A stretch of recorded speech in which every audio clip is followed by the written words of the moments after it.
Hi, everyone. Welcome back to Critical Reasoning.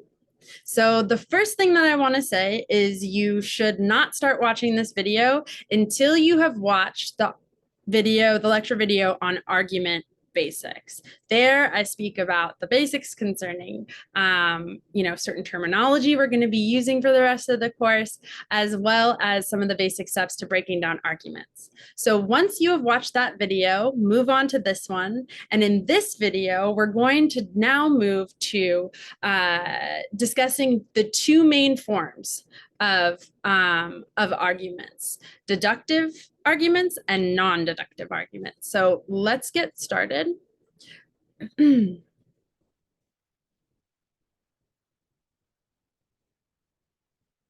Part one, deductive arguments. All right, so deductive arguments are arguments where, if it's the case that the premises, so the reasons, if you remember from the previous lecture video, if those premises are true, then the conclusion must be true. In other words, if within deductive arguments, they follow a certain form, and we're going to detail out what that form looks like in just a minute. But the basic idea is if the reasons given in a deductive argument for supporting the conclusion are true, then it would be impossible for the conclusion to be false. One other way to understand this is that, and we're going to talk about this a little bit more later, is that the conclusion is sort of an implicit part of the premises in an argument. And we'll be spelling that out in much more detail in a second. But the idea there is many of you will probably notice there's something that almost feels a little bit sneaky about deductive arguments, because the truth of the premises, it's sort of the way the conclusions function. It's sort of just a consequence, something that follows from the premises in the argument. So when this happens, when the premises of a deductive argument do this successfully, in that they guarantee the conclusion is true in this way, we refer to that as a deductively valid argument.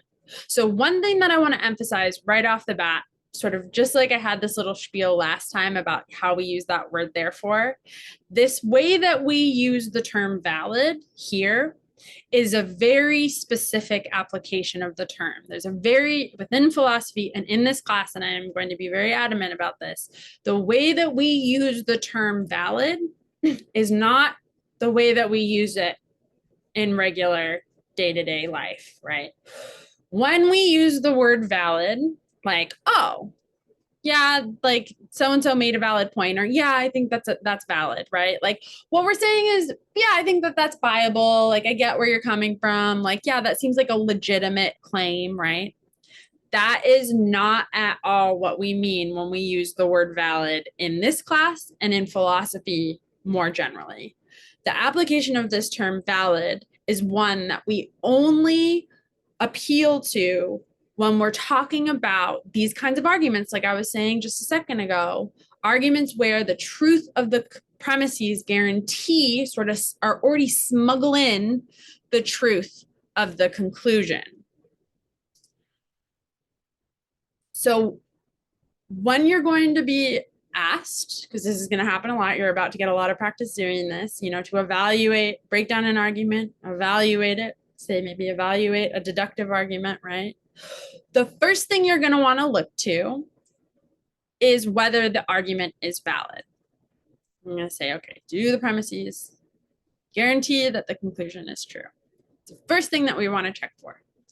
And don't worry, I'm going to go through this process again, and we're going to go through plenty of examples in just a minute. But then, after we figure out whether or not the argument is valid, from there we go, okay, all right, we were just imagining if the premises were true. Looks like if the premises were true of the argument, then it necessarily follows, like guarantees, it's impossible for the conclusion to be false, right? We say, okay, yes, that is a deductively valid argument. That works out.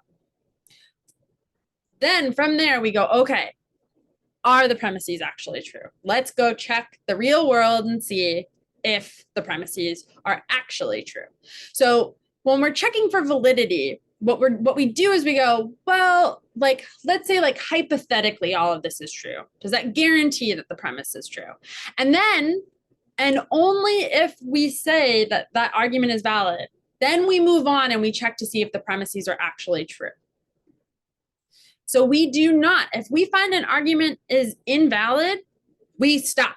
No more evaluating. We've determined like, all right, this deductive argument, the premises could be true and the conclusion could still be false. Therefore, it is an invalid argument. Full stop. Do not pass go. Do not collect $100, right? We do not evaluate anymore because it is impossible for an invalid argument to be sound. It's inherent to the idea of soundness. It's something that concept is something that only applies to, potentially applies to valid arguments. So soundness is something that we check, okay, if, right, we posited the hypothetical and then we went and we're looking like, all right, now let's like actually fact check this. Let's see if what the premises are saying is true. Looks like hypothetically, yeah, this is a valid argument. And then from there, we want to go, okay, so take away the hypothetical. Let's see if this is actually what's going on. So what we are going to do next is watch a video that was also assigned during this module period. If you have watched this video, great. Watch it again. We're going to talk about it a little bit more.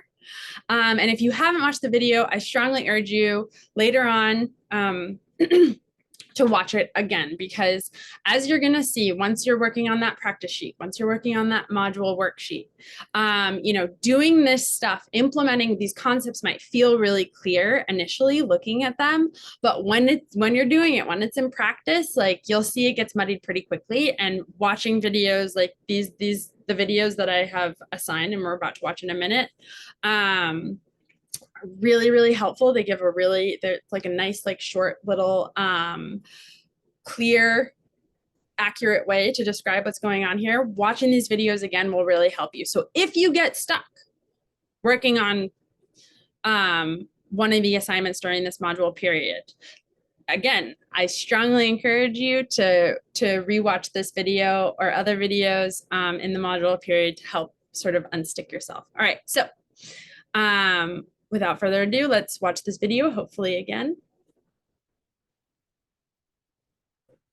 Let's start with deductive arguments. An argument is a set of statements, called its premises, that are meant to give you a reason to believe some further statement, called the argument's conclusion. In some arguments, the premises are meant to guarantee that the conclusion is true. Arguments like this are called deductive arguments. A good deductive argument can give you a very good reason for believing its conclusion. After all, it guarantees that its conclusion is true. But not all deductive arguments are good, and so there are several things to think about when deciding whether to believe the conclusion of a deductive argument. A good deductive argument really does guarantee its conclusion. Part of what this means is that it's impossible for the premises to be true while the conclusion is false. When this is the case, we say that the argument is valid. Now, this is a special technical use of the word valid.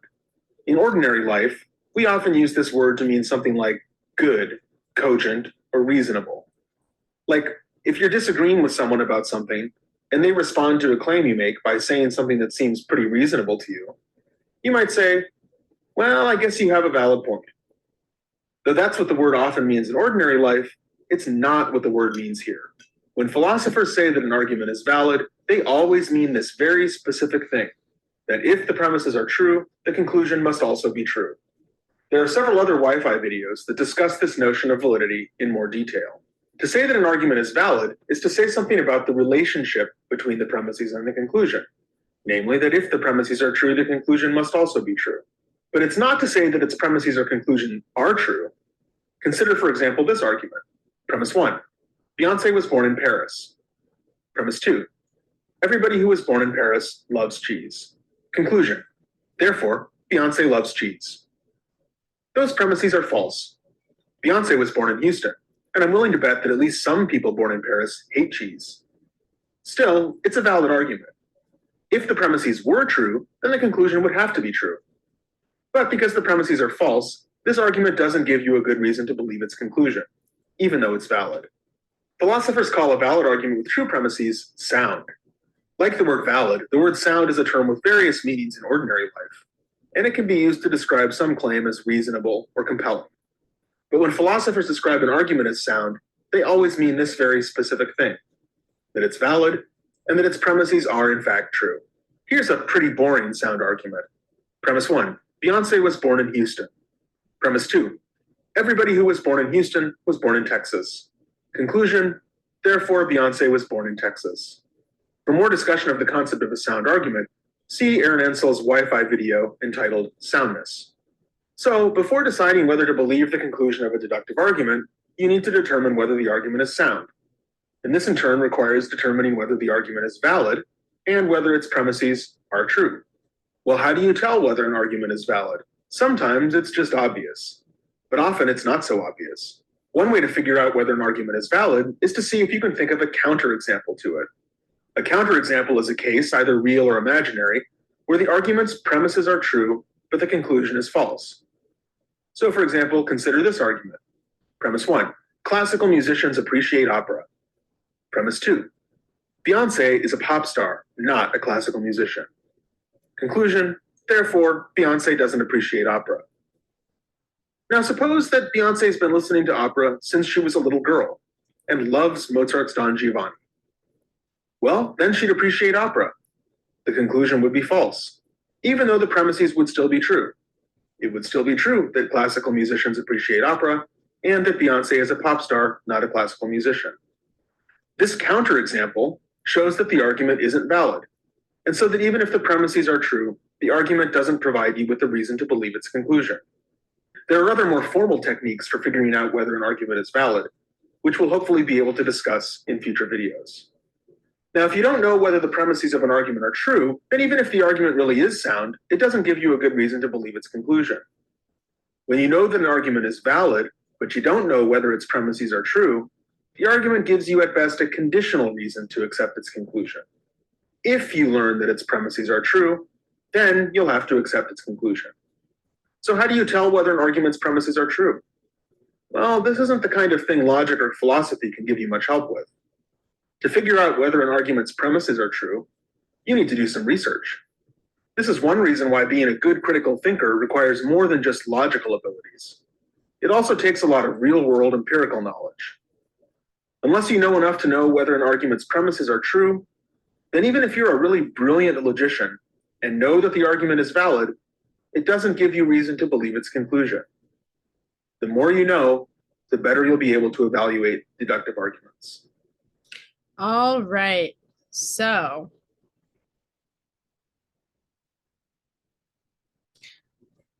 I want to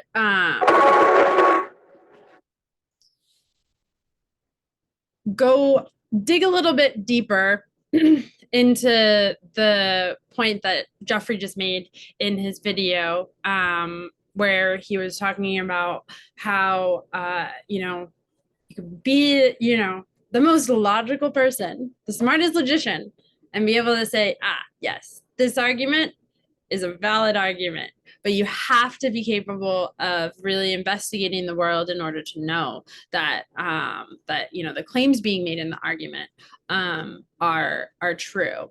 So that feature of a deductive argument, like how the premises sort of are the conclusion rather is implicit to the premises from which it was derived, right? Like how I was saying, you're going to be looking at some deductive arguments and kind of feeling like they're a little sneaky because they just seem to just within the premises sort of define the terms necessary for arguing for the truth of the conclusion, right? And that's great. it adheres to a particular kind of logic. It's consistent, all that great stuff. And one way to understand, like I was sort of mentioning, deductive arguments taking the form of like math, like is a really common place where we see this sort of thing, and especially embodying this idea of like the truth of premises, or the truth of a conclusion being implicit to its premises. So we see that a lot in math. Another place, and I think that you can to sort of better understand like how kind of the way that deductive arguments, although, like beautiful in their, simplicity and to some extent and consistency, really make a lot of space for just kind of defining these kind of silly, almost arbitrary things sometimes. Like you just saw in the video, those claims like, well, Beyonce was born in Texas, or was born in Houston, right? Everybody born in Houston is born in Texas. Therefore, Beyonce was born in Texas, right? Like we just like, it just seems almost like obvious. It's implicit to the truth of the premises. And we can kind of make stuff up along the way too, right? Like you saw in the example about, Beyonce liking cheese in the video. So similarly, we kind of do this sort of thing when we, I don't know like how many people are familiar, like as a kid coming across like, these like secret codes.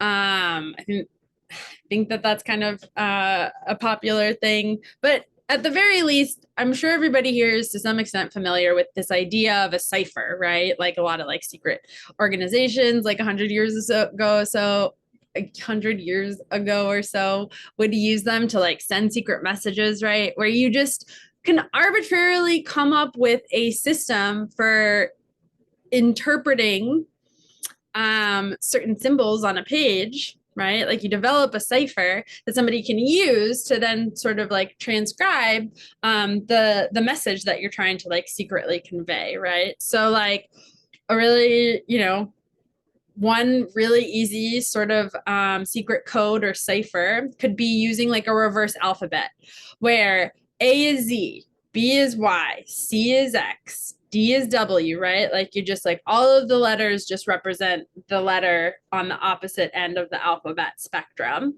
You're like, okay, great. So that's premise number one, right? Premise number one is reverse alphabet cipher. Okay. And then you can write out the letters that we have like below my head right here, the letters in the green box, like IVZW. All right.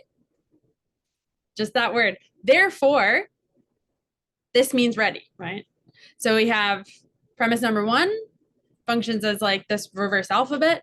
Then we write out some letters using reverse alphabet, and we can draw the conclusion what this means in the second premise is this word ready, right? By appealing to the cipher, we can develop, and you could assign any kind of you could arbitrarily assign any kind of like value or meaning to letters. You could assign symbols to mean particular words, right? Kind of like we do with emojis a little bit. And then from there, you can draw these deductive arguments. Well, like when you say, IVZWB, that means ready. That means the word ready, right? And then from there, you could also pull out other premises saying things like Yuli and the next, right? And then eventually get to the full statement that is expressed in that little green box down there, ready for movie night and s'mores, right? Once you write out all of those letters, from those letters, you can draw this conclusion. What that statement means is ready for movie night and s'mores. So you can develop, again, these arbitrary systems for saying like Z equals A, right? And then you use the letter Z in a word, and it means, actually, it represents the letter A. So this kind of arbitrary assigning of like value or meaning or, like letters to other letters or symbols to certain letters is very much like, making a statement about, what was it? Everybody, Beyonce was born in France. Everyone born in France loves cheese. Therefore, Beyonce loves cheese, right? That is a deductively valid argument. In the same way that, stating that this reverse alphabet here is a premise, then you have this series of letters here, I, V, Z, W, B. Therefore, the word ready means the word ready, right? So given, we can kind of come up with these reasons where the conclusion is implicit to the truth of those reasons, to those things being true, right? Like and like I was kind of saying a second ago, we have this idea of, things being like hypothetically true, right? Or when we're evaluating for validity, when we're evaluating whether or not a deductive argument is valid, we're doing this, playing this hypothetical game. If the premises are true, right? We could say if anything is true, if aliens are true, if the sky is neon pink, if humans could breathe underwater, right? Like we could posit any old thing off the top of our head, like ask, like your closest like 2-year-old cousin or friend's kid or your kid, like small child, ask the closest smallest child, like, all right, like tell me something you think is true, right? We could potentially formulate that, work that premise in to a deductive argument, and we could just, okay, all right, so like given dolphins are pink, and all things that are pink live on land, right? Therefore, dolphins live on land. That's a deductively valid argument. The premises, it's impossible for the premises to be true and the conclusion to be false. But then when we go and we check for soundness, right? We see that, like, okay, yeah, there's some pink dolphins, but there's plenty of living creatures that are pink that don't live on land, right? That live in the ocean, that live underwater. So although it passed the validity test, we find that the premises are not true. So although that argument is a deductively valid argument, it is not sound. All right, so we want to dig in a little bit more to this idea of validity. So again, this is a video that you are assigned to watch during the module period. If you haven't watched it, definitely watch it again. If you have, please just sit through it, watch it one more time. I promise that it will help. Okay.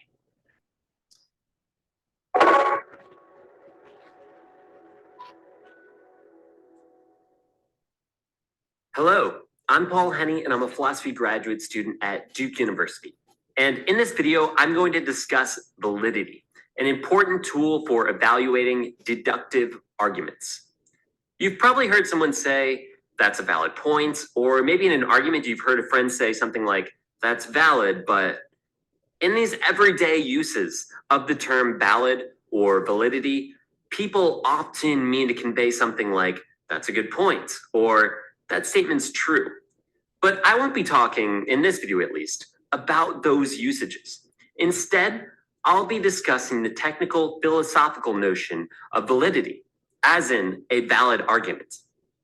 You already know that an argument is a set of statements, and that one or more of these statements is offered in support of some other statements.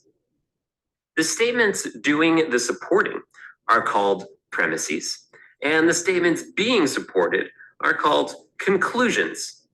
Validity, in the sense that I'm talking about it, applies to deductive arguments. So an argument is valid or invalid.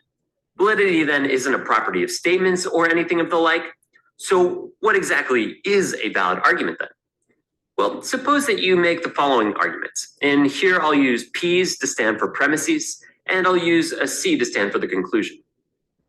P1, all humans are mortal.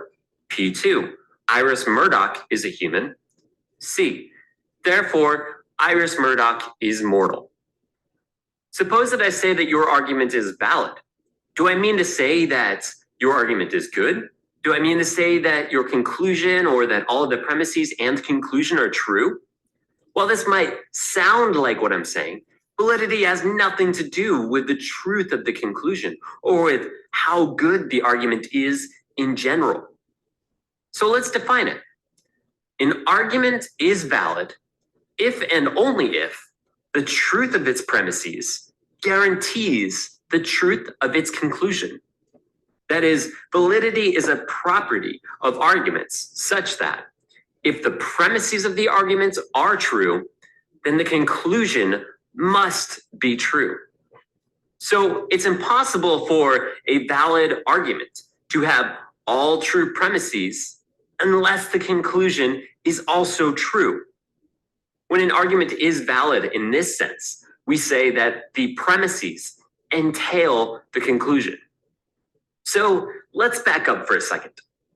An argument is composed of statements. Statements can be true or false, like the statement, this square is orange. Arguments cannot be true or false. They can, however, be valid or invalid, as well as other things. And if an argument is valid, then if its premises are true, its conclusion is true. Notice that I have not said that a valid argument has true or false premises or a true and false conclusion. I have said something conditional. That is, if the argument is valid, then the truth of its conclusion follows from the truth of its premises. Conversely, if the truth of the premises entails the conclusion, then the argument is valid. Now, this all sounds very abstract, so let's return to some examples. Let's look at our previous example. I have said that the argument about the British philosopher Iris Murdoch is valid. Am I right? Yes. If the premises of the argument are true, then the conclusion must be true in this case. Remember, it doesn't matter if our premises are true or false. Consider, for example, an argument with all false premises in it. P1, all humans are immortal. Premise 2, Iris Murdoch is a human. Conclusion, therefore, Iris Murdoch is immortal. This argument is also valid, just like the first argument. The truth of the premises entails the truth of the conclusion, right? If it is the case that all humans are immortal, and it is the case that Iris Murdoch is one of these humans, then it's necessarily the case that Iris Murdoch is immortal. Let's try an example with premises of which we don't know the truth. P1, all aliens speak English. P2, Spock is an alien. Conclusion, therefore, Spock speaks English. We don't know if there are aliens, let alone ones that can speak at all. We don't know if they speak English. It could be the case or it couldn't be the case. But this argument nonetheless is valid. If premise 1 and 2 are true, then the conclusion must be true. We could even use undefined terms. P1, all sliff are splat. P2, sniff is a sliff. Conclusion, therefore, sniff is a splat. Again, although the truth of the premises is undefined, we have a valid argument. This is just one type of valid argument form, and you can learn about others in upcoming videos. Note now what it means for an argument to be invalid. The truth of the argument's premises does not entail the truth of the conclusion. For instance, P1, all dogs have fur. P2, Claire has a lot of fur. Conclusion, therefore Claire is a dog. Now, it could be the case that all of the premises in this argument are true, but the conclusion false. The truth of this conclusion, in other words, does not follow from the premises, right? Because cats also have a lot of fur. So this is an invalid argument. You may wonder why validity matters at all if the truth of the premises doesn't matter. This is a good question to ask, and it deserves a long discussion. But the short answer is that validity is used to determine whether or not an argument obeys valid inference rules, the laws of deductive logic. That is, we are ensuring that inferences in the argument are good inferences to make. I'll leave you with one last example and ask you to determine its validity or invalidity. P1, all fruit is a chair.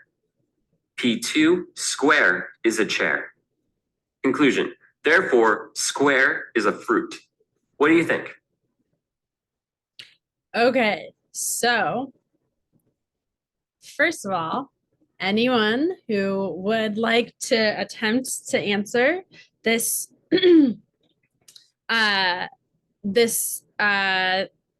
this question is welcome to do so via email, and I will award up to 3 extra credit points for doing so. So yeah, so if you want to send me an email and say whether or not you think that this argument is valid, or you want to say whether it's valid, or you want to say whether it's invalid, you're welcome to do so. You just have to get this to me by the day that the module worksheet for this module period number 1 is due. So it's this coming Sunday or Monday. I apologize. Okay, so if you'd like to give that a shot, send it to me via email. All right, so getting a little bit more, I'd like for us to just get a little bit more practice looking at or evaluating deductive arguments. So again, what we're doing there is we're looking at, if the premises are true, then the conclusion must be true, or must the conclusion be true? It's like, truth of the premises guarantee the truth of the conclusion. Something that I did just want to touch on quickly, but that was mentioned at the end of the video that we just watched, was this question, or was this point made about the rules for inferences. So sort of like I was talking about a second ago, where like we can come up with sort of like these formulas or define terms in such a way that guarantees the truth of conclusions. That's like kind of the gist, kind of what's going on in deductive arguments. There are certain forms by which deductive arguments can operate in that way. Like if you say like if like you imagine this is a circle and all the things that are F are in this circle, and then you imagine my fist is another circle, so like a circle within a circle, and you say that G's are F's, right? It follows that all G's, or rather, so like if you imagine this diagram here, like you have like, this is like all the things in the circle are F's, and then you have like a circle inside of that, and it's like a little subcategory of that are G's. It follows just from that picture, right? We don't even have to spell out the premises and the conclusion, that all G's are this subcategory of F's, right? We could say F's are any old thing. We can say that G's are any old thing, right? Like, and this follows this follows some of the basic rules for making deductive inferences. Now, unfortunately, we don't have enough time in this class to get into all the different kinds of deductive deductive inferences, but if this is something you're interested in, you're welcome to send me an email. I'd be happy to send you more material your way. But because we're not going to get into those nitty-gritty details, I am not going to be asking you to like say whether or not you think an argument is a deductive argument. When we're doing this thing of breaking down arguments and evaluating them, looking at whether or not a deductive argument is valid and sound and that sort of thing, I'm going to be telling you that I'll say this is in this deductive argument, is this deductive argument valid? If so, is it sound? You won't have to be able to sort of identify these forms on your own. Something to just bear in mind. All you need to think about is doing the sort of thing that we're about to do in a couple of these practice examples. So the first the first deductive argument that we're gonna think about, first question, is it valid? Second question, is it sound? Okay, the Career Center at the college is offering free help to students with their resumes. Gina is a student at the college and has a resume. Therefore, Gina can get free help with her resume at the college. Okay, so we want to ask, is it possible for those two premises to be true and the conclusion to be false? I'm going to pause the video and think about it for a second. Okay, so the first question, is it possible for those premises to be true and the conclusion to be false? No, right? Because if you remember that circle that I was just having you imagine, talking about these abstract F's and G's, right? So we imagine this circle, within this circle, we have all the students at the college, and of all those students in the college, they all get free help with their resume. And then we have a subcategory of a student, Gina, right, who has a resume. It follows just from her being a subcategory, being one of those students, that she can get free help with her resume, right? So if it's the case that all students can get free help with their resume, and Gina is a student, therefore she can get free help with her resume, right, at the college. Okay. Then from there, what we want to think about is whether the premises are actually true, right? So that's the next step. Now that we've determined that this is a valid argument, right, then we can ask, all right, is it also sound? If we found out, if we looked at this and we saw that it was possible for the premises to be true, sort of like the furry cat example at the end of the video a second ago. Like if we saw an argument like that where it's possible for the premises to be true and the conclusion to be false, right? And we say, actually, this is an invalid argument, then we stop. We do not pass go. We do not collect $100. No more evaluating. Stop the evaluation. Do not think about soundness. It's only after we determine an argument like the one above, the one about Gina, is valid, that we evaluate whether or not the argument is also sound. We evaluate the actual, we look, all right, we're done with the hypothetical part. Now we're going to move on and look to the actual world and see okay, maybe go online, look up what the policies are surrounding help with resumes at the college, right? Maybe get some evidence that Gina is actually a student there. Potentially see are there more strings attached, right? Is it actually the case that it's all students at the college get help with their resumes? Or do you have to be a business major, right? Because oftentimes I'm sure everybody here is familiar with something that looks like this argument on paper, but then once you go and you check the actual requirements of the criteria for getting that kind of help, all of a sudden, that's actually not an option, right? So that's part of the process in evaluating for soundness. Okay, now let's look at another example. Okay. We've got all humans are mortal, right? All humans die at some point. Me, Leah, am a human. Therefore, I am mortal, right? So you can pause the video, think for a minute.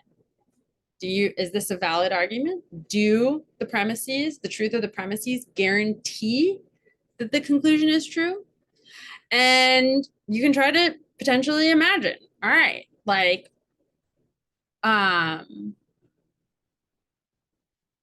if could we come up with an counter example of an instance where someone is a human but immortal, right? Pick your favorite Marvel, sci-fi, fantasy, whatever, if you're into that sort of thing. But at the very least, I would think a lot of you are familiar with it. trying to like imagine like some kind of immortal human. Like if we actually, like if that was just a regular thing, right? They're just humans that like certain humans that just never died.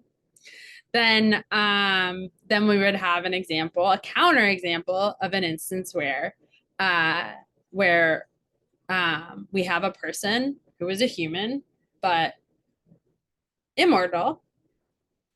And in that case, the argument might be invalid. But is that the case with this argument? No, right? We don't have any humans like that. It's sort of by I was asking you, it was a little sneaky because I was asking you to like imagine these humans that are immortal, but it's really by definition in our world, in the reality that we live in, part of the definition of being a human, kind of like I was talking about with that cipher where you just like say like, all right, well, actually, A's are Z's now. Under those kinds of circumstances, right? We're like, by definition, by my reverse alphabet cipher definition, Z's are actually A's, or by definition of what it is to be a human, it follows that humans are mortal, just like in the way that it follows with the cipher, right? If that reverse cipher were our premise, it follows that all Z's are A's. So again, here, where's BC? Okay. We have a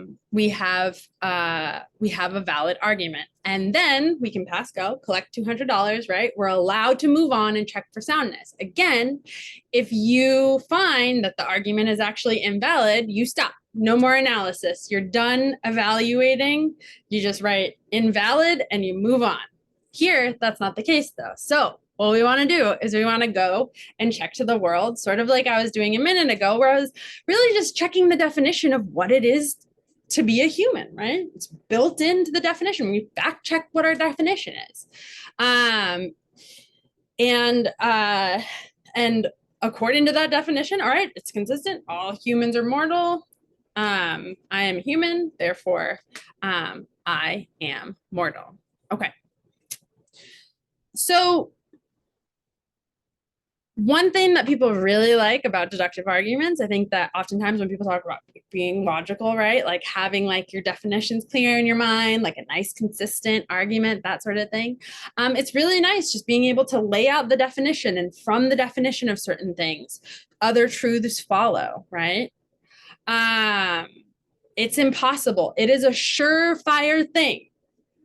If those premises are true, then the conclusion is true. Now, as soon as we move past that hypothetical, is it true phase, right? After we like determine like, right, like, is it a valid argument?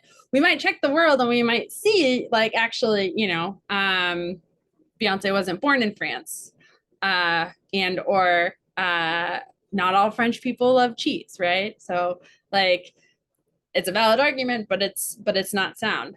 Either way, you still have an argument that is consistent. It defines certain things in a certain way, and certain truths fall out from those things. And then provided that, those premises, those reasons are actually true, it guarantees the truth of the conclusion. That's surefire knowledge that feels good having that kind of assurance.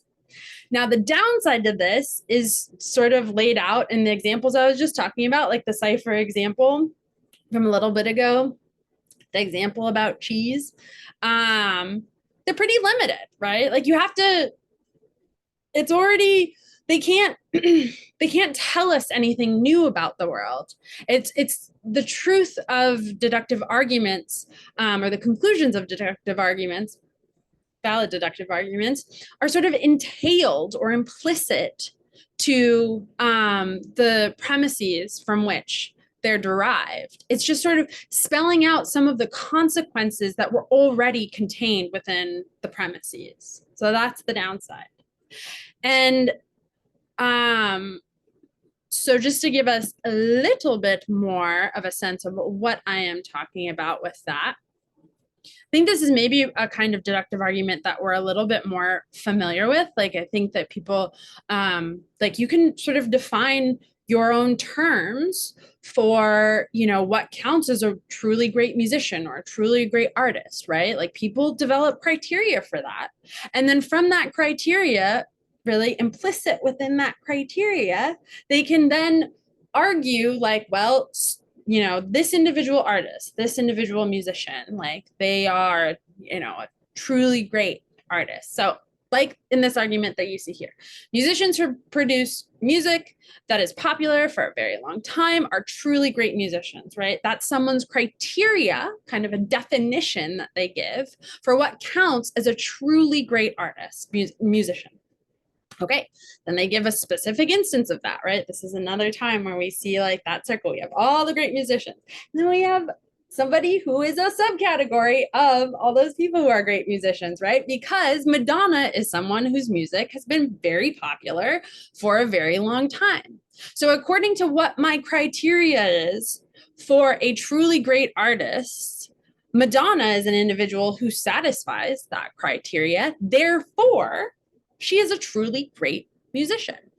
So this is the kind of picture that I've been drawing you and talking about, you know, when we're evaluating validity and soundness, right? Like we're seeing if the premises necessarily entail the truth of the conclusion. I've been talking about like that circle F, and then we got that subset of G's. Like we have a similar thing that is going on here. So this is a way that you can sort of try to imagine in your mind when, you know, you're working on questions that are like, is the following deductive argument valid? If so, is it sound? When you're answering questions like that, in your mind, sort of try to picture this kind of diagram and think about whether or not it makes sense. Okay, so that takes us to the end of the first part of this lecture video. So you can click on the link to the next lecture video up on Blackboard. Thanks everyone for bearing with me, and see you soon to talk about non-deductive arguments.